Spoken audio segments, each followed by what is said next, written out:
আমি জানি না এই সমস্যাটি কি আমার সাথেই হয় নাকি আপনাদের সাথে হয় বলেন তো।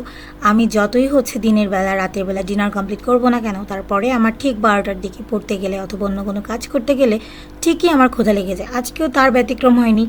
আজকে ছিল আমার লাস্ট মিড এক্সামের আগের নাইট।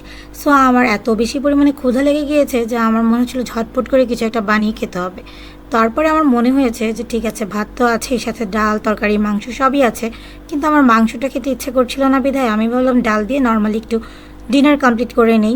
সো র্যান্ডমলি আমি খাবার খেতে যাচ্ছিলাম, তখন কিচেনে গিয়ে আমি দেখলাম আলু আছে। সো আলু যেহেতু আছে, আমার মনে হচ্ছিলো ঝটপট করে আমি কিছু একটা বানিয়ে ফেলি, কারণ একই সাথে আমার এমন কিছু খেতে ইচ্ছে করছিল যেটা খুব চটপটা হবে এবং ক্রিস্পি হবে।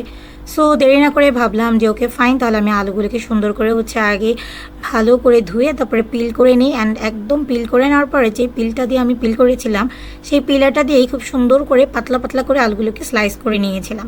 অ্যান্ড এটা কিন্তু আপনারা দেখেই বুঝতে পারছেন, একেবারে চিপসের স্লাইস করেছি আমি। এটা আমি ফ্রেঞ্চ ফ্রাইড স্লাইস করিনি, তার কারণ এটা আমার খেতে খুবই ভালো লাগে এবং ডালের সাথে এই কম্বিনেশনটা জোস লাগে। সো তারপরে আমি সুন্দর করে স্লাইস করা আলুগুলোকে একটু লবণ পানিতে ধুয়ে এরপরে কিছুক্ষণ শুকনো টাওয়ালের মধ্যে রেখে একদম নিট অ্যান্ড ক্লিন করে পানিটা যতটুকু সম্ভব হয়েছে ঝরিয়ে নিয়েছি। অ্যান্ড পানিটা ঝরিয়ে নেওয়ার পরে আমি অপরদিকে একটা চুলার প্যানের মধ্যে অলরেডি গ্যাস অন করে সেখানে আমি অনেকটা তেল দিয়ে সেটাকে গরম হতে দিয়েছেন। তারপরে এই প্রত্যেকটা শুকনো যে স্লাইস করা আলুগুলো ছিল সেগুলোকে আমি গরম তেলের মধ্যে একদম ডুবো তেলে সুন্দর করে যতক্ষণ না পর্যন্ত ক্রিস্পি হয়ে ওঠে ততক্ষণ পর্যন্ত কিন্তু ভেজে নিয়েছি।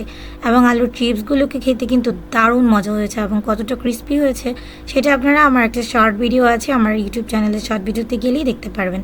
সো আজকে এই তো আমার ফাইনাল ডিনার খাবার, যেটা সাদা ভাত এবং সিম্পলি মুগ ডাল দিয়ে মাছের মাথা ছিল, যেখানে আমি মাছটা অ্যাভয়েড করেছি, আর জাস্ট এই তো আলুর chips. So thanks for watching guys. আর কমেন্ট করে কিন্তু জানাতে ভুলবেন না যে আপনাদেরও কি আমার মতো এরকম রাত বিরাতে ক্ষুধা লেগে যায় কি না।